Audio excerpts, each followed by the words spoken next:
Hello hello hello students, West Bengal commerce ক্লাসে তোমাদের সবাইকে স্বাগত।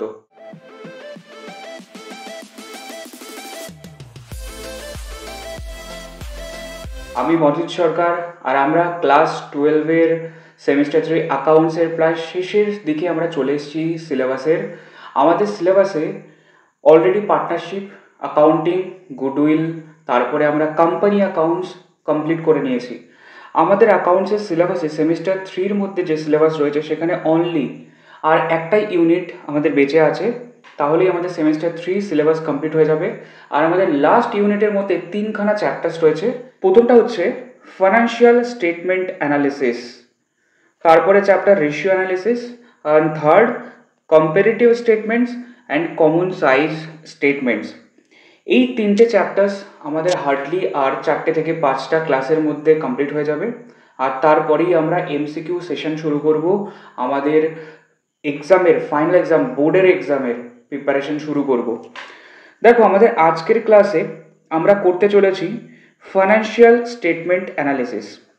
এই যে চ্যাপ্টারটা আমরা আজকে কভার করব আর যে টপিকসগুলো আমরা আজকে শিখব, এই চ্যাপ্টারটা খুবই খুবই গুরুত্বপূর্ণ। কারণ এই চ্যাপ্টারটা তোমরা ভালো করে বুঝতে পারলে, প্রত্যেকটা টপিক বুঝতে পারলে, তবেই তোমরা রেশিও অ্যানালিসিস আর কম্পারেটিভ এন্ড কমন সাইজ স্টেটমেন্টটা করতে পারবে। এই চ্যাপ্টার্সে যদি আমাদের কোনো টপিক বুঝতে অসুবিধা হয়, আমরা যদি কোম্পানির ফাইন্যান্সিয়াল স্টেটমেন্টগুলোকে ভালো করে বুঝতে না পারি, অ্যানালিসিস যদি করতে না পারি, তাহলে রেশিও অ্যানালিসিস করতে তোমার প্রবলেম হবে। তাহলে comparative statement, common size statement করতে গেলে তুমি পয়েন্টগুলো বুঝতে পারবে না। তাহলে পরের দুটো চ্যাপ্টার ডিপেন্ড করছে আজকের ক্লাসের উপরে। তাই বলবো আজকের ক্লাসটা খুব ভালোভাবে করো। আর আজকের ক্লাসে যে টপিকগুলো, যে ফরম্যাট দুটো শিখবো, সেটা বারবার প্র্যাকটিস করবে, মুখস্থ করবে, বাড়িতে লিখে লিখে মনে রাখার চেষ্টা করবে। তাহলে চলো সময় নষ্ট না করে আমাদের আজকের চ্যাপ্টার শুরু করি, ফাইন্যান্সিয়াল স্টেটমেন্ট অ্যানালিসিস। দেখো, নামটা যদি আমি আগে ভাগ করি যে ফাইন্যান্সিয়াল স্টেটমেন্টস, তাহলে এই চ্যাপ্টারটা করার আগে আমাদের জানতে হবে ফাইন্যান্সিয়াল স্টেটমেন্টস বা আর্থিক বিবরণী কাকে বলে, তবেই সেটা আমরা অ্যানালিসিস করার কথা ভাবতে পারবো। বলছে যে বিবরণী বা স্টেটমেন্টসের মাধ্যমে কোনো প্রতিষ্ঠানের একটি নির্দিষ্ট সময়কালের, অর্থাৎ একটা নির্দিষ্ট পিরিয়ডের আর্থিক ফলাফল বা ফাইন্যান্সিয়াল রেজাল্ট ও আর্থিক অবস্থা বা ফাইন্যান্সিয়াল পজিশন প্রকাশ পায়, তাকে আমরা আর্থিক বিবরণী বা ফাইন্যান্সিয়াল স্টেটমেন্ট বলি। ক্লিয়ার না? তাহলে এমন একটা স্টেটমেন্ট বা বিবরণী আমরা বানাবো যেখান থেকে কোনো প্রতিষ্ঠানের আইদার আর্থিক ফলাফল বলতে কি বোঝায়, যে এই বছর বিজনেস করে বিজনেসটা প্রফিট করেছে নাকি লস করেছে, এই জিনিসটা যে স্টেটমেন্ট থেকে জানতে পারি তাকে বলি আর্থিক ফলাফলের স্টেটমেন্ট বা ফাইন্যান্সিয়াল রেজাল্টের স্টেটমেন্ট। ও আর একটা হচ্ছে আর্থিক অবস্থার বিবরণী বা ফাইন্যান্সিয়াল পজিশনের বিবরণী, অর্থাৎ যেখান থেকে আমরা কোনো প্রতিষ্ঠানের কত টাকা অ্যাসেট রয়েছে, কত টাকা লাইবিলিটি রয়েছে, এটা জানতে পারবো, তাকে আমরা বলবো আর্থিক অবস্থার বিবরণী বা ফাইন্যান্সিয়াল পজিশনের স্টেটমেন্ট। এবং এই দুটো জিনিসকে বলা হয় কোনো প্রতিষ্ঠানের ফাইন্যান্সিয়াল স্টেটমেন্টস। So clear?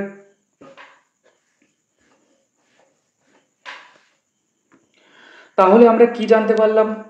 আমরা জানতে পারলাম কোনো প্রতিষ্ঠানের ফাইন্যান্সিয়াল স্টেটমেন্টসের মধ্যে দুটো জিনিস থাকে। এক, ফাইন্যান্সিয়াল রেজাল্ট যেখান থেকে জানা যায়, ফাইন্যান্সিয়াল রেজাল্টের স্টেটমেন্টস, অর্থাৎ যেখান থেকে প্রফিট বা লস জানতে পারবো, অর্থাৎ কোনো বিজনেস করে আমি কত টাকা ইনকাম করেছি সেটা জানতে পারবো। তাই এটার নাম দেওয়া হয় profit and loss statement, income statement বা ফাইন্যান্সিয়াল রেজাল্টের স্টেটমেন্ট। একই জিনিসের তিনটে নাম। ক্লিয়ার? আর একটা হচ্ছে দ্বিতীয়, ফাইন্যান্সিয়াল পজিশন স্টেটমেন্ট, অর্থাৎ ব্যালেন্স শিট, অর্থাৎ কোনো বিজনেসের কত টাকা অ্যাসেট রয়েছে, কত টাকা লাইবিলিটি রয়েছে, সেটা আমরা যে স্টেটমেন্ট থেকে জানতে পারবো সেটাই হচ্ছে আমার অ্যাসেট লাইবিলিটির স্টেটমেন্ট, বা যেটাকে আমরা বলি ব্যালেন্স শিট, বা যেটাকে আমরা বলি ফাইন্যান্সিয়াল পজিশনের স্টেটমেন্ট। তাহলে এই দুটো স্টেটমেন্টকে নিয়ে আমরা বলি কোনো বিজনেসের ফাইন্যান্সিয়াল স্টেটমেন্টস। ক্লিয়ার? এইবার আমাদের সিলেবাসে যে বিজনেসের ফাইন্যান্সিয়াল স্টেটমেন্টটা করতে হবে সেটা হচ্ছে কোম্পানি। তাহলে আমরা কোম্পানির ফাইন্যান্সিয়াল স্টেটমেন্ট করতে চলেছি। আর আমরা জানি কোম্পানি চলে কোম্পানিজ অ্যাক্ট 2013 এই আইনটাকে মেনে, অর্থাৎ কোম্পানিজ অ্যাক্ট 2013-এ যে নিয়মকানুন লেখা রয়েছে, যেভাবে ফাইন্যান্সিয়াল স্টেটমেন্ট বানাতে বলবে কোম্পানির জন্য ফাইন্যান্সিয়াল স্টেটমেন্ট সেইভাবে বানাতে হয়। কোম্পানিজ অ্যাক্ট 2013 এই আইনে বলা আছে ফাইন্যান্সিয়াল স্টেটমেন্ট অফ কোম্পানি বলতে কি কি থাকে। এক, স্টেটমেন্ট অফ পিএল অর্থাৎ প্রফিট অ্যান্ড লস অ্যাকাউন্ট যেটাকে বলতাম, সেটা এখন কোম্পানির জন্য হয়ে গেছে স্টেটমেন্ট অফ পিএল। এটাকে আর অ্যাকাউন্ট বলছি না, এটাকে স্টেটমেন্ট বলছি। দ্বিতীয়, ব্যালেন্স শিট। ব্যালেন্স শিট আমরা আগেও করতাম, কোম্পানির জন্যও করছি সেম। তারপরে একটা স্পেশাল জিনিস করা হয়, ক্যাশ ফ্লো স্টেটমেন্ট, যেটা আমরা এখনো শিখিনি, যেটা আমাদের এই সিলেবাসে নেই, যেটা আমাদের পরের সেমিস্টারে থাকবে এবং আমাদের বিকম বা গ্রাজুয়েশনের মধ্যে ডিটেলসে থাকবে। আর এছাড়াও আর যত স্টেটমেন্টস বা রিপোর্ট বানানো হবে, আদার্স স্টেটমেন্টস অ্যান্ড রিপোর্টস। তাহলে মেনলি কোম্পানির জন্য তিনটে স্টেটমেন্টকে ফাইন্যান্সিয়াল স্টেটমেন্ট বলা হয়, statement of PL, balance sheet এবং ক্যাশ ফ্লো স্টেটমেন্ট। তার মধ্যে আমাদের সিলেবাসে শুধুমাত্র এই দুটো রয়েছে, অর্থাৎ আমরা সেমিস্টার 3-তে শুধুমাত্র স্টেটমেন্ট অফ পিএল কী হয়, কী কী থাকে সেগুলোকে দেখব, আর ব্যালেন্স শিটের মধ্যে কী কী হয়, কী থাকে সেটাকে আমরা দেখব। তাহলে চলো, এবার কোম্পানিজ অ্যাক্ট 2013 এই আইনের মধ্যে শিডিউল 3 বলে একটা চ্যাপ্টার রয়েছে। অর্থাৎ আমরা যখন আমাদের বইটাকে উল্টাই, প্রত্যেকটা একটা চ্যাপ্টার্স থাকে, প্রথম চ্যাপ্টার, দ্বিতীয় চ্যাপ্টার, তৃতীয় চ্যাপ্টার। তার মানে আইন যেটা হয়, আইনেরও একটা বই হয় এবং সেই বইয়ের মধ্যে এক একটা চ্যাপ্টার্স থাকে এবং এক একটা চ্যাপ্টার্সে এক একটা জিনিস লেখা থাকে। তেমনই কোম্পানি আইন 2013 এই আইনের বইতে শিডিউল 3 নামক একটা চ্যাপ্টার্সে পার্ট 1 এবং পার্ট 2 দুটো পার্ট রয়েছে এবং পার্ট 1-এর মধ্যে অর্থাৎ শিডিউল 3-র পার্ট 1টা যদি আমি খুলি, তাহলে আমরা পাবো ফরম্যাট অফ ব্যালেন্স শিট, অর্থাৎ ব্যালেন্স শিট কীভাবে বানাবো কোম্পানির জন্য সেই ফরম্যাটটা দেওয়া রয়েছে। ক্লিয়ার? আর পার্ট 2-তে দেওয়া রয়েছে format of statement of PL. তাহলে স্টেটমেন্ট অফ পিএল এর ফরম্যাট আমরা শিডিউল 3-র পার্ট 2-তে পাবো, ব্যালেন্স শিটের ফরম্যাট আমরা শিডিউল 3-র পার্ট 1-এ পাবো। এখান থেকে আমাদের এমসিকিউ আসে। এমসিকিউতে বলবে ব্যালেন্স শিটের ফরম্যাট কোম্পানি আইনের কোথায় দেওয়া রয়েছে, অপশান শিডিউল 3 পার্ট 1 নাকি শিডিউল 3 পার্ট 2-তে। তাহলে আমরা বলবো শিডিউল 3 পার্ট 1-এ। আর স্টেটমেন্ট অফ পিএল দেওয়া রয়েছে কোম্পানিজ অ্যাক্ট 2013-র শিডিউল 3-র পার্ট 2-তে। ক্লিয়ার না? এবার আমরা দেখি ব্যালেন্স শিট আর স্টেটমেন্ট অফ পিএল কাকে বলে, কিভাবে বানাতে হয়। সবার আগে আমরা স্টেটমেন্ট অফ পিএলটাকে দেখব। স্টেটমেন্ট অফ পিএল বলতে কি বোঝায়, যেখান থেকে আমার প্রফিট বা লস বেরোবে। আমরা ক্লাস 11-এ সেমিস্টার 2-তে শিখেছি প্রফিট অ্যান্ড লস অ্যাকাউন্ট বানানো। সেখানে কি হতো, একটা ডেবিট দিক থাকতো এবং একটা ক্রেডিট দিক থাকতো। সমস্ত ইনকামগুলোকে এই পাশে দেখাতাম, সমস্ত এক্সপেন্সেসগুলোকে এই পাশে দেখাতাম এবং আমার যে অতিরিক্ত প্রফিট হতো সেটাকে আমরা গ্রস প্রফিট বা নেট প্রফিট বলতাম। অর্থাৎ প্রফিট অ্যান্ড লস অ্যাকাউন্ট থেকে আমাদের নেট প্রফিটটা ব্যালেন্স করে বেরোতো। তার মানে আমি বলতে পারি, আমি ইনকাম থেকে যদি এক্সপেন্সেসটাকে বিয়োগ করি, তাহলে অতিরিক্ত যে ইনকামটা কামিয়েছি সেটাই আমার প্রফিট। এবার আগে যখন আমরা প্রফিট অ্যান্ড লস অ্যাকাউন্ট বানাতাম, তখন আমরা ডেবিট ক্রেডিট দুটো দিকে অ্যাকাউন্ট করে বানাতাম। এখন নাম কি হয়ে গেছে, এখন আর কিন্তু অ্যাকাউন্ট নেই, এখন হয়ে গেছে স্টেটমেন্ট। অর্থাৎ আমরা পরপর করবো। তাহলে আমি বলতে পারি, প্রথমে যদি আমরা ইনকামগুলোকে লিখি, সেখান থেকে যদি এক্সপেন্সেসগুলোকে বিয়োগ করে দিই, তাহলে আমার এক্সট্রা নেট প্রফিট পড়ে থাকবে। অর্থাৎ আমার 100 টাকার ইনকাম হয়েছে, 30 টাকার এক্সপেন্সেস, তাহলে আমি বলতে পারি 70 টাকার আমার নেট প্রফিট। আমরা এখন পিএলটাকে এইভাবে বানাবো, এখন আর ডেবিট সাইড ক্রেডিট সাইড এইভাবে বানাবো না। তাহলে চলো ফরম্যাটটা আমরা একবার দেখে নিই। দেখো, শিডিউল 3-র part 2 statement of profit and loss. অনেকে ভুল করে statement of profit and loss account বলে দেয়, এটা কিন্তু ভুল। এখন কোনো অ্যাকাউন্ট নয়, এখন নাম হচ্ছে statement of profit and loss. এবারে স্টেটমেন্ট অফ প্রফিট অ্যান্ড লসের ফরম্যাটটা কেমন দেখতে, পার্টিকুলার্স একটা, নোট নাম্বার, অর্থাৎ এখানে আমরা নোট দেখাবো 1 নম্বর 2 নম্বর 3 নম্বর করে। তারপরে হচ্ছে কারেন্ট পিরিয়ড, অর্থাৎ এই বছরের ডেটাগুলো সব এখানে থাকবে। আর এটা হচ্ছে প্রিভিয়াস পিরিয়ড, অর্থাৎ আগের বছরের। আমরা মনে করো 2025 সালের অঙ্ক করছি, তাহলে আমার মেন কলাম হচ্ছে এটা, 2025 সালের সমস্ত হিসাব এখানে থাকবে। আর 2024 সালে যা হিসাব বানিয়েছিলাম সেই হিসাবগুলো এখানে পাশাপাশি দিয়ে দেওয়া হয়, যাতে একজন লোক এই বছরের স্টেটমেন্ট অফ পিএল থেকে আগের বছরের সাথে কম্পেয়ার করতে পারে, যে আগের বছর কত প্রফিট হয়েছিল, এই বছর কত প্রফিট হয়েছে, আগের বছর কত খরচা হয়েছিল, এই বছর কত খরচা হয়েছে। ক্লিয়ার? তাহলে আমার ফরম্যাটটা কি দাঁড়ালো? আমার ফরম্যাটটা দাঁড়ালো প্রথমে পার্টিকুলার্স, তারপরে নোট নাম্বার, তারপরে কারেন্ট ইয়ার, আর হচ্ছে প্রিভিয়াস ইয়ার। ক্লিয়ার? এইবার আমরা কি কি জিনিস আছে সেটা দেখি। সবার আগে আমাদের কি করতে হবে? Income minus expenses. তাহলে ইনকামগুলোকে আগে লিখতে হবে। ইনকামগুলোকে ভালো একটা ওয়ার্ডে বলা হয় রেভিনিউ। রেভিনিউ কাকে বলে? রেভিনিউ কথার অর্থ হচ্ছে গিয়ে ইনকাম, বা আমরা যেটা সেল বলি। একটা বিজনেসের ইনকাম মানে কি? বিজনেসে কত টাকা সেল হয়েছে, তাহলে সেলটাই হচ্ছে বিজনেসের ইনকাম। তাহলে সেল বা ইনকামকে ভালো ভাষায় বলা হয় রেভিনিউ। আর অপারেশন কথার অর্থ হচ্ছে যে জিনিসের ব্যবসা। আমি যদি ফার্নিচারের ব্যবসা হয়, তাহলে ফার্নিচার বানানো, ফার্নিচার বিক্রি করাটাই হচ্ছে আমার বিজনেসের অপারেশন। আমার যদি মোবাইল বিক্রি করা আমার কাজ হয়ে থাকে, তাহলে মোবাইল বিক্রি করাটা হচ্ছে আমার বিজনেসের অপারেশন বা বিজনেসের মেন কাজ। এবং সেই জিনিসটা বিক্রি করে আমার যা ইনকাম হচ্ছে সেটাকে আমরা বলি রেভিনিউ ফ্রম অপারেশন। অর্থাৎ এটাকে পাশে আমি লিখে নিতে পারি সেল, যাতে আমাদের মনে থাকে। তাহলে প্রথমে দেখো আমার সেলের টাকা চলে এলো। তারপরে আমরা অন্যান্য ইনকামও করতে পারি, যেমন করে বিজনেসের টাকা কিছুটা এফডি করা ছিল ব্যাংকে, সেখান থেকে ইন্টারেস্ট পেয়েছি। লোককে লোন দিয়েছিলাম, তার উপরে ইন্টারেস্ট পেয়েছি। তাহলে আদার্স ইনকামগুলো এখানে চলে এলো, এবং সেল আর এবং আদার ইনকাম যোগ করলে আমার কি হলো? Total income.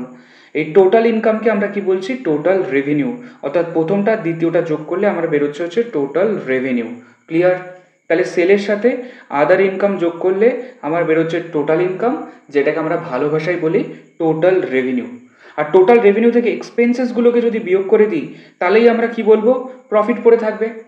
এইবার তাহলে 3 নম্বর পয়েন্টে আমার রেভিনিউ বা ইনকাম পেয়ে গেলাম টোটাল, এটা। এর থেকে আমার এক্সপেন্সেসগুলোকে সব বিয়োগ করতে হবে। এবার কী কী এক্সপেন্সেস বিয়োগ করব? এক্সপেন্সেসের মধ্যে প্রথমে থাকবে কস্ট অফ মেটেরিয়াল কনজিউম। এই তিনটে আইটেম এখন তোমাকে আমি ডিটেলসে করাবো না, কারণ এই তিনটে আইটেমের অনেক ডিটেলসে বোঝাতে হবে। এই তিনটে আইটেম আমাদের সিলেবাসের ডিটেলসে নেই। এই তিনটে আইটেমের ইম্প্যাক্ট আমাদের গ্রাজুয়েশন লেভেলে থাকবে। এখন আমাদের এমসিকিউ বেস সিলেবাস। এখন আমরা সবেমাত্র প্রফিট অ্যান্ড লসটা কেমন হয়, কী কী আইটেম থাকে, এই বেসিক জিনিসটা শিখছি। তাই আমরা শুধুমাত্র এখানে নামটাকে শিখবো আর মোরাললেস একটা আইডিয়া নিয়ে রাখবো। এর থেকে বেশি আমাদের মাথা লাগিয়ে কোনো দরকার নেই। তাহলে দেখো, সবার আগে কি আসছে? কস্ট অফ মেটেরিয়াল কনজিউম, অর্থাৎ র মেটেরিয়াল। আমাদের বিজনেসে 4 রকমের মেটেরিয়ালস থাকে। একটা হচ্ছে র মেটেরিয়াল, তারপরে থাকে হচ্ছে ফিনিশ গুডস, আমরা যে জিনিসের তৈরি করলাম, যখন তৈরি হচ্ছে তাকে বলা হয় ডব্লিউআইপি বা ওয়ার্ক ইন প্রগ্রেস। আর আরেকটা জিনিস থাকে যেটা আমরা কিনে বিক্রি করি, তাকে আমরা বলি স্টক। তাহলে এইটা জিনিস নিয়ে একটা বিজনেসের ইনভেন্টরি হয়। ইনভেন্টরি মানে হচ্ছে যেটাকে আমরা ক্লোজিং স্টক, ওপেনিং স্টক হিসেবে ভাবি, সেটাই বিজনেসের জন্য ইনভেন্টরি। যে জিনিসের ব্যবসা হয় সেই জিনিসটা ওপেনিংয়ে ক্লোজিংয়ে যেটা পড়ে থাকে সেটাই আমার ইনভেন্টরি। ইনভেন্টরিকে আরও ভালোবাসায় আমি বলতে পারি গুডস। অর্থাৎ যে জিনিসের ব্যবসা আমরা করছি সেই জিনিসটাকে গুডস বলে। মেটেরিয়ালস, ফিনিশ গুডস, ডব্লিউআইপি আর স্টক, এইটুকু মনে রাখলেই চলবে। এই র মেটেরিয়ালসের ট্রিটমেন্ট হয় এই আইটেমের মধ্যে। কস্ট অফ মেটেরিয়াল কনজিউম, যে কত টাকার মেটেরিয়াল আমরা ইউজ করেছি তার দাম কত। তারপরে হচ্ছে পারচেস, অর্থাৎ কত টাকার স্টক আমরা এই বছর নতুন করে কিনেছি, সেটা পারচেস অফ স্টক, এটা আমার খরচা। তারপরে হচ্ছে চেঞ্জেস ইন ইনভেন্টরি কত রকমের হয় আমি এক্ষুনি বলেছি। তাহলে inventory of finish goods, inventory of WIP, inventory of stock in trade. এখানে শুধুমাত্র আমরা চেঞ্জেসটা দেখাচ্ছি। তারপরে এমপ্লয়ি বেনিফিট এক্সপেন্সেস, আমরা যখন আগে ট্রেডিং পিএল করতাম সেখানে আমরা স্যালারি ও ওয়েজেস এই জিনিসগুলোকে দেখাতাম। অর্থাৎ এমপ্লয়ীদেরকে কী কী পেমেন্ট করছি সেটাকেই বলা হচ্ছে এমপ্লয়ি বেনিফিট এক্সপেন্সেস। তাহলে এমপ্লয়ি বেনিফিট এক্সপেন্সেস কথার অর্থ হচ্ছে এমপ্লয়ীদের যা যা টাকা দেবো সব এই হেডের মধ্যে আসবে। তারপরে ফাইন্যান্স কস্ট। ফাইন্যান্স কস্ট কথার অর্থ হচ্ছে ব্যাংক থেকে যে আমরা লোনটা নিই সেই লোনের ওপর যে ইন্টারেস্টগুলোকে দেবো সেটাকে বলা হবে ফাইন্যান্স কস্ট, অর্থাৎ ইন্টারেস্ট। এরপর ডেপ্রিসিয়েশন অ্যান্ড অ্যামোটাইজেশন, আমরা যত অ্যাসেটের উপর ডেপ্রিসিয়েশন পিএল এর ডেবিট দিকে দেখাতাম সেগুলো সব এই হেডের মধ্যে চলে আসবে খরচা হিসাবে। অ্যান্ড বাকি যা পড়ে থাকবে সেটা হচ্ছে আদার এক্সপেন্স। তাহলে 3 নম্বরে আমি টোটাল ইনকাম পেয়েছি, 5 নম্বরে আমরা টোটাল এক্সপেন্সেস পেলাম, আর ইনকাম থেকে এক্সপেন্সেস যদি বিয়োগ করে দিই তাহলে আমরা পাবো হচ্ছে প্রফিট। ক্লিয়ার?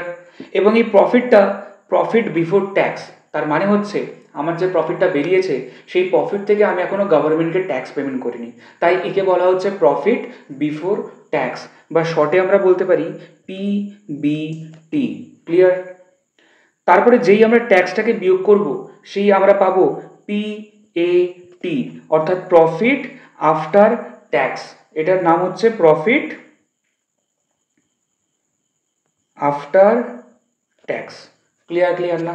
তাহলে একটা হচ্ছে পিবিটি আর একটা হচ্ছে পিএটি বা প্যাট। তাহলে আরেকবার যদি আমি বোঝাই তাহলে কি বলবো, রেভিনিউ ফ্রম অপারেশন বা সেল কত টাকার, আদার ইনকাম কত টাকার, যোগ করলে আমি পাবো হচ্ছে টোটাল ইনকাম, এবং টোটাল ইনকাম থেকে এক্সপেন্সেসগুলোকে সব বিয়োগ করতে হবে। এক্সপেন্সেসের মধ্যে এত রকমের এক্সপেন্সেস হতে পারে, এবং টোটাল এক্সপেন্সেস পেয়ে গেলাম। তাহলে ইনকাম থেকে যদি এক্সপেন্সেস বিয়োগ করি তাহলে প্রফিট পাবো, আর এই প্রফিট থেকে এখনও ট্যাক্স দেওয়া হয়নি, তাই একে বলা হচ্ছে প্রফিট বিফোর ট্যাক্স। আর সেখান থেকে যেই আমি ট্যাক্সটা দিয়ে দেবো তাকে আমরা বলবো প্রফিট আফটার ট্যাক্স বা প্যাট। এটাই হচ্ছে আমার স্টেটমেন্ট অফ পিএল, অর্থাৎ প্রফিট বার করাটাই আমার স্টেটমেন্ট অফ পিএল। আগে আমরা ডেবিট ক্রেডিট করে করতাম, এখন আমরা ওপর নিচে যোগ বিয়োগ করে করছি। তাহলে আশা করি প্রফিট অ্যান্ড লস স্টেটমেন্টটা তোমরা বুঝতে পেরেছো। এরপরে আমাদের আজকের লাস্ট টপিক এবং লাস্ট ফরম্যাট এবং মোস্ট ইম্পর্টেন্ট। সারা জীবন যখনই আমরা কোম্পানি অ্যাকাউন্টস করব তখনই এই ব্যালেন্স শিটটা আমাকে বানাতে হবে, এবং আর আইটেমগুলোকে যদি আমরা ভালোভাবে না বুঝি আমরা কোনোদিন কোম্পানির ব্যালেন্স শিট বানাতেই পারবো না। আর দ্বিতীয় কথা, পরের যে চ্যাপ্টার্স দুটো, রেশিও, অ্যাকাউন্টিং রেশিও এবং কম্পারেটিভ এবং কমন সাইজ স্টেটমেন্ট, এই দুটো চ্যাপ্টারেও অসুবিধা হবে, তাই এই টপিকটা ভালো করে বুঝে নেবে। পার্ট 1 আমরা একটু আগে দেখেছিলাম, শিডিউল 3-র পার্ট 1-এর মধ্যে আমাদের ব্যালেন্স শিটের ফরম্যাটটা দেওয়া রয়েছে। এই সেই ফরম্যাটটা কীরকম? Same format, particulars, note number, current year, previous year. Clear? এইবার আমরা যখন আগে ব্যালেন্স শিট বানাতাম নর্মাল বিজনেসের জন্য, কোম্পানি ছাড়া অন্য বিজনেসের জন্য, তখন ব্যালেন্স শিটটা এরকম দেখতে হতো। এই পাশে সমস্ত লাইবিলিটিগুলো আসতো, এই পাশে সমস্ত অ্যাসেটগুলো আসতো, টোটালগুলোকে মিলে যেত। এখন কি হয়েছে, এই অ্যাসেট সাইডটাকে মুছে দেওয়া হয়েছে এবং অ্যাসেট সাইডটাকে লাইবিলিটি সাইডের নিচে করে দেওয়া হয়েছে। তাহলে ওপরে থাকছে লাইবিলিটি, নিচে থাকছে অ্যাসেট, এখানে লাইবিলিটির টোটাল, এখানে অ্যাসেটের টোটাল, আর এখন আমার এরকম টাইপের দেখতে হবে। তাহলে এই স্টেটমেন্টটা আমার এখন হচ্ছে গিয়ে ব্যালেন্স শিটের স্টেটমেন্ট। চলো, আমাদের ব্যালেন্স শিটের দুটো পার্ট আমরা ওটা জানি, একটা হচ্ছে লাইবিলিটি সাইড, একটা হচ্ছে আমার অ্যাসেট সাইড। সবার আগে 1 নম্বর সাইড, প্রথম সাইড, ওপরের দিকটা, সেটা হচ্ছে নাম ইকুইটি অ্যান্ড লাইবিলিটিস। ইকুইটি হচ্ছে মালিকের টাকা, লাইবিলিটি মানে হচ্ছে বাইরের লোকের কাছে কত টাকা পাই, তাই হেডিংয়ের নাম দেওয়া হয়েছে ইকুইটি অ্যান্ড লাইবিলিটি। আগে নাম ছিল শুধু লাইবিলিটি, এখন নাম দেওয়া হলো equity and liability. Equity and লাইবিলিটির মধ্যে 4টে হেড। একটা হচ্ছে শেয়ার হোল্ডার্স ফান্ড, মালিকের রিলেটেড কত টাকা বিজনেসে রয়েছে সমস্ত এর মধ্যে চলে আসবে। দ্বিতীয়, share application money pending allotment, এটা স্পেশাল হেড, আমি একটু পরে বোঝাচ্ছি।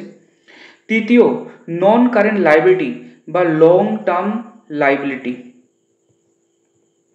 অর্থাৎ যে লাইবিলিটিটা 12 মাসের পরে আমাকে মেটাতে হবে, 12 মাসের বেশি লাইবিলিটি থাকছে তাদেরকে বলি নন কারেন্ট লাইবিলিটি বা লং টার্ম লাইবিলিটি। আর চতুর্থ হচ্ছে কারেন্ট লাইবিলিটি বা শর্ট টার্ম লাইবিলিটি, অর্থাৎ যে লাইবিলিটিটা আমার 12 মাসের মধ্যেই মিটিয়ে দিতে হবে। তাহলে কী কী দাঁড়ালো?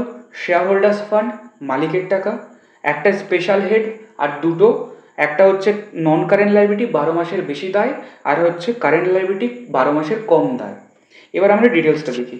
শেয়ার হোল্ডার্স ফান্ড, মালিকের কী কী টাকা আছে। একটা কোম্পানিতে মালিক কিভাবে হওয়া যায়? তার শেয়ার কিনলে, তাই শেয়ারে যে টাকাটা মালিকের থাকে সেটাকে বলা হয় শেয়ার ক্যাপিটালের টাকা। তাই প্রথম হচ্ছে শেয়ার ক্যাপিটাল, মালিকের টাকা। তারপর হচ্ছে রিজার্ভ অ্যান্ড সারপ্লাস, আমরা প্রফিট অ্যান্ড লস স্টেটমেন্ট থেকে যে প্রফিটটা বার করলাম সেই প্রফিটটা কার? মালিকের, এবং মালিকের টাকার সাথে যোগ হয়, তাই মালিকের মধ্যে রিজার্ভ অ্যান্ড সারপ্লাসের মধ্যেই নেট প্রফিটটা চলে আসে। অর্থাৎ স্টেটমেন্ট অফ পিএল থেকে যে প্রফিটটা বেরোলো সেই প্রফিটটা এই হেডের মধ্যে যোগ হয়ে যাবে। সারপ্লাস কথার অর্থ হচ্ছে এই বছর কত টাকা প্রফিট কামিয়েছি। রিজার্ভ কথার অর্থ হচ্ছে আগের বছরের কত প্রফিট রয়েছে। তাই হেডিংয়ের নাম দেওয়া আছে রিজার্ভ অ্যান্ড সারপ্লাস। আর সি হচ্ছে একটা স্পেশাল হেড যার নাম হচ্ছে money received against share overhead.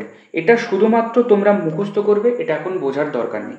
তাহলে শেয়ার হোল্ডার্স ফান্ডের মধ্যে আমার তিনটে হেড। শেয়ার হোল্ডার্স ফান্ডের মধ্যে তিনটে হেড কী কী? Share capital, reserve and surplus এবং money received against share overhead. তারপর দ্বিতীয় special head share application money pending allotment. তার কথার অর্থ হচ্ছে কোম্পানি যখন শেয়ার বিক্রি করে লোকেরা সবার আগে সেখানে অ্যাপ্লিকেশন জমা দেয়। যেমন করে তোমরা যখন স্কুলে ভর্তি হয়েছো, স্কুলে কী হয়েছে, ফর্ম জমা দিতে হয়েছে, অ্যাপ্লিকেশন জমা দিতে হয়েছে। আর অ্যাপ্লিকেশন জমা দেওয়া মানে এই নয় যে তুমি স্কুলে ভর্তি হয়ে গেলে। তুমি ভর্তি হতেও পারো, নাও হতে পারো, স্কুল ডিসাইড করবে। তাহলে সবার প্রথমে যারা যারা ভর্তি হতে চায় সবাই ফর্ম জমা দেয়।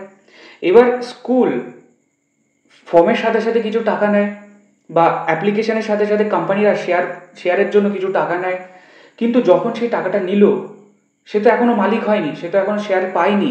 তাহলে কোম্পানির কাছে একটা দায় হিসেবে আছে, না তো এটা বিজনেসের টাকা, না তো এটা মালিকের টাকা, মাঝখানে পড়ে আছে। এইটা সময়টাকে বলা হয় শেয়ার অ্যাপ্লিকেশন মানি আমি পেয়েছি, কিন্তু পেন্ডিং অ্যালটমেন্ট, এখনও মালিক বানানো হয়নি, তাই বলা হচ্ছে share application money pending allotment. এটাও জাস্ট বোঝালাম, বুঝতে পারলে ভালো, না বুঝতে পারলে মাথায় বেশি জোর দেওয়ার দরকার নেই, শুধু নামটা মনে রাখলেই চলবে। থার্ড হেড নন কারেন্ট লাইবিলিটি বা লং টার্ম লাইবিলিটি। আর হচ্ছে কি ফোর্থ হেড কারেন্ট লাইবিলিটি বা শর্ট টার্ম লাইবিলিটি। এই দুটো হেডকে আমরা একসাথে পড়বো। একসাথে পড়বো মানে কি, একই জিনিস দু জায়গাতে আছে, তাহলে আমাদের একসাথে মুখস্থ হয়ে যাবে। দেখো, long term borrowings, short term borrowings. যে বরোয়িংস কথার অর্থ হচ্ছে লোন। বরোয়িংস কথার অর্থ হলো লোন। ক্লিয়ার? অর্থাৎ আমরা লোন নিয়েছি, যদি 12 মাস পরে মেটাতে হবে তাহলে লং টার্ম লোন, যদি 12 মাসের মধ্যে মেটাতে হবে তাহলে শর্ট টার্ম লোন। তাহলে একটা হয়ে গেল লং টার্ম লোন, একটা হয়ে গেল শর্ট টার্ম লোন। তাহলে আমার same long term, short term. তারপরে কি আছে? তারপরে দেখো long term provision, short term provision. Provision কথার অর্থ হচ্ছে ভবিষ্যতে টাকা লাগবে বলে আমি সরিয়ে রাখছি, স্পেসিফিক কোনো কাজের জন্য, তাকে প্রভিশন বলে। 12 মাসের পরে লাগবে বলে সরিয়ে রাখছি, তাহলে লং টার্ম প্রভিশন। 12 মাসের মধ্যে লাগবে বলে সরিয়ে রাখছি, শর্ট টার্ম প্রভিশন। তাহলে কী কী জানতে পারলাম? Long term borrowings, short term borrowings, long term provision, short term provision. এরপরে other, other long term borrowings বা আদার লং টার্ম লাইবিলিটি আর আদার কারেন্ট লাইবিলিটি। তাহলে তিনটে হেড আমার মুখস্থ হয়ে গেল। Long term borrowings, short term borrowings, long term provision, short term provision, other long term liability, other short term liability. আর দুটো স্পেশাল হেড, একটা হচ্ছে ডিফার্ড ট্যাক্স লাইবিলিটি, এটাকে জাস্ট মুখস্থ, কোনো হেডেক নেই। তারপর হচ্ছে ট্রেড পেয়েবলস। ট্রেড পেয়েবলসটা ইম্পর্টেন্ট।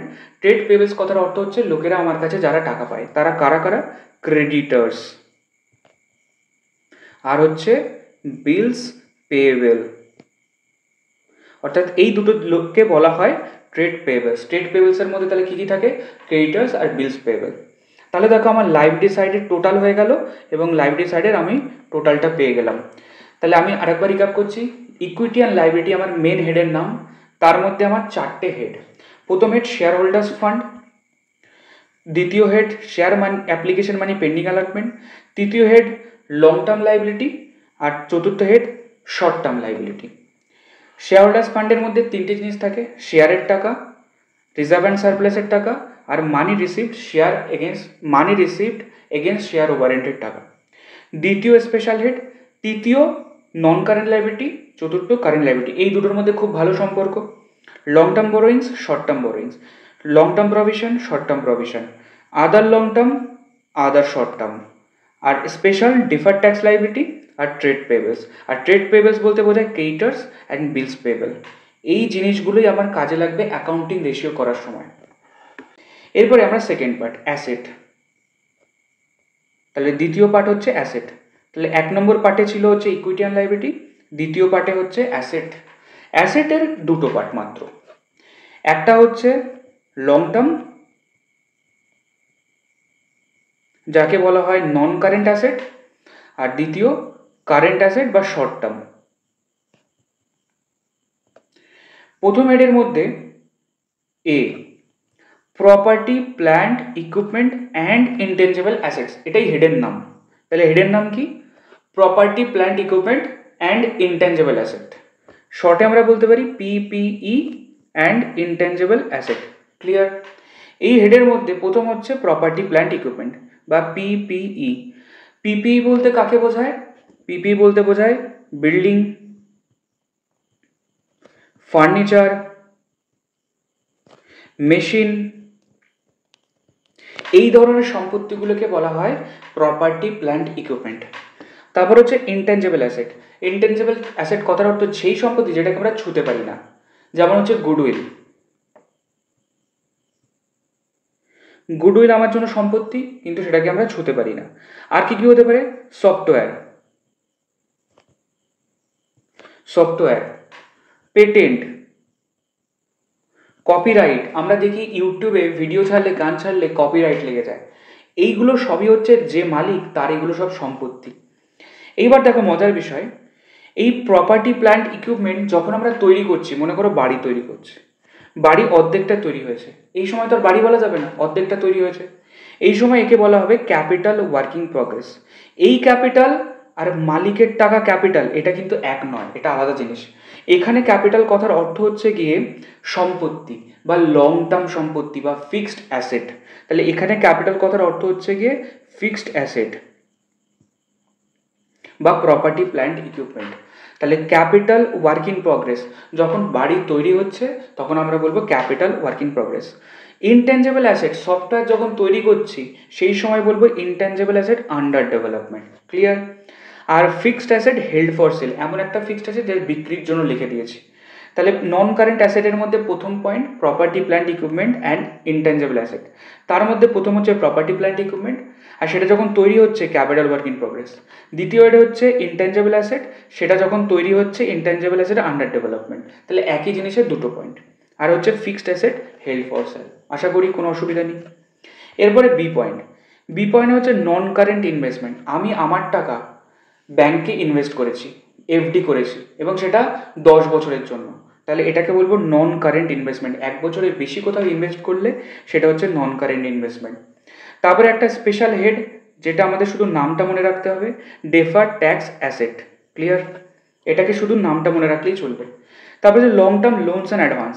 প্রশ্ন হচ্ছে লোন তো আমার লাইবিলিটি, তাহলে অ্যাসেট সাইডে কী করে এলো? জানতে হবে লোন দু রকমের হয়। একটা লোন আমরা লোকের কাছ থেকে নিই, আর একটা লোন আমরা লোককে দিই। তাই লোকের কাছ থেকে যেটা আমরা নিয়েছি সেটা আমার লাইবিলিটি, আর যে লোনটা আমরা লোককে দিয়েছি সেটা তো আমার সম্পত্তি, কারণ আমার টাকা আমি লোককে দিলাম, ইনভেস্টমেন্ট। তাহলে এটা হচ্ছে আমার অ্যাসেট, তাই অ্যাসেট সাইডে এসছে। তাই বলা হচ্ছে লোনস অ্যান্ড অ্যাডভান্স, এই টাকাটা আমরা লোককে লোন দিয়েছি। তাহলে লং টার্ম যদি আমরা 12 মাসের বেশি দিয়ে থাকি সেটা হচ্ছে লং টার্ম, আর আদার যা পড়ে থাকবে সেটা হচ্ছে আদার। এবার দেখো সেকেন্ড পয়েন্টে আসছে কারেন্ট অ্যাসেট। এবার এর সাথে আমাদের কারেন্ট অ্যাসেটের সম্পর্ক রয়েছে। দেখো নন কারেন্ট ইনভেস্টমেন্ট, কারেন্ট ইনভেস্টমেন্ট, অর্থাৎ 12 মাসের বেশি যদি কোথাও ইনভেস্ট করি তাহলে নন কারেন্ট ইনভেস্টমেন্ট, 12 মাসের কম হলে কারেন্ট বা শর্ট টার্ম ইনভেস্টমেন্ট। 12 মাসের বেশি যদি কাউকে আমরা লোন দিয়ে থাকি loans and advance, long term loans and advance. 12 মাসের কম দিয়ে থাকলে short term loans and advance. আর যা পড়ে আছে সেটা হচ্ছে আদার, আর যা পড়ে আছে সেটা হচ্ছে আদার। আর এখানে আমার 3টে স্পেশাল আইটেম রয়েছে যেটা আমরা অলরেডি জানি, কিন্তু এখানে নামগুলো আলাদা। ইনভেন্টরি, এখানে ইনভেন্টরি কথার অর্থ হচ্ছে স্টক, যেটাকে আমরা ব্যালেন্স শিটে ক্লোজিংয়ে স্টক হিসেবে দেখাতাম। তাহলে স্টকটা এখানে ভালো ভাষায় বলা হচ্ছে ইনভেন্টরিজ। তারপরে বলছে ট্রেড রিসিভেবলস। ট্রেড রিসিভেবলস কথার অর্থ হচ্ছে ডেটাস অ্যান্ড বিল রিসিভেবল।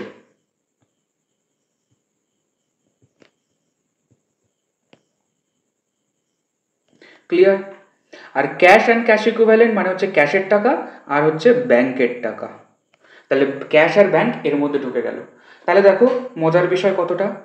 তাহলে আমার এখানে non current investment, current investment, long term loans and advance, short term loans and advance, other non current, other current, inventories মানে হচ্ছে স্টক, ট্রেড রিসিভেবলস মানে debtors and bill receivable, আর cash and cash equivalent মানে হচ্ছে cash আর ব্যাংকের টাকা। তাহলে এই সমস্ত অ্যাসেটগুলোকে যোগ করলে আমরা টোটাল পাচ্ছি, এবং অ্যাসেট সাইডের টোটাল আর লাইবিলিটির সাইডে টোটাল আমার ম্যাচ করে যাবে, আর আমরা বলবো ব্যালেন্স শিটটা ম্যাচ করে গেছে। এই যে ফরম্যাটটা আমরা ডিটেলসে পড়লাম আইটেম বাই আইটেম, এই আইটেম বাই আইটেম তোমাকে পুরো মুখস্থ করতে হবে, এই ফরম্যাটটা মুখস্থ করতে হবে পরপর, তবেই আমরা পরের দুটো চ্যাপ্টার কিন্তু করতে পারবো। তাহলে এই টপিকটা, এই চ্যাপ্টারটা কতটা গুরুত্বপূর্ণ, পরের দুটো চ্যাপ্টারে কতটা ইম্প্যাক্ট তোমরা বুঝতে পারছো। এবার কোনো পয়েন্টে যদি তোমার এখনও ডাউট থাকে তাহলে ভিডিওটা আরেকবার দেখবে। আর তুমি যে বই ফলো করো না কেন সেই বইয়ের মধ্যে এই হেডিংগুলো ডিটেলসে দেওয়া আছে, আমি যেটা বললাম সেটা ওখানে লেখা রয়েছে, তোমরা একবার রিডিং করলেই ডিটেলসে বুঝতে পারবে। আর তারপরেও যদি তোমার কোনো পয়েন্টে ডাউট থাকে তোমরা কমেন্টে অবশ্যই জানাও, আমি তার অ্যান্সার দেবো। তাহলে আমাদের সেমিস্টার 3 ক্লাস 12-এর অ্যাকাউন্টসের সিলেবাসের মধ্যে ফাইন্যান্সিয়াল স্টেটমেন্ট অ্যানালিসিস এই চ্যাপ্টারটাও আমাদের হয়ে গেল। আর মাত্র দুটো চ্যাপ্টার্স পড়ে আছে, রেশিও অ্যানালিসিস আর হচ্ছে কম্পারেটিভ স্টেটমেন্ট আর কমন আইজ স্টেটমেন্ট। ম্যাক্সিমাম আমাদের 2 থেকে 3টে ক্লাসের মধ্যে আমাদের পুরো ক্লাস 12-এর সেমিস্টার 3 পুরো ক্লাস কমপ্লিট হয়ে যাবে। এবং তারপরে আমাদের মোটামুটি 1 থেকে 1.5 মাস আমাদের সময় থাকবে হাতে। আমরা এমসিকিউ ক্লাস করব, এমসিকিউ প্র্যাকটিস করব, আর আমরা এক্সামের জন্য প্রিপারেশন নেব। তাহলে আমাদের আজকের ক্লাস এই পর্যন্ত, আর তোমাদের সাথে দেখা হচ্ছে পরবর্তী ক্লাসে। So thank you so much.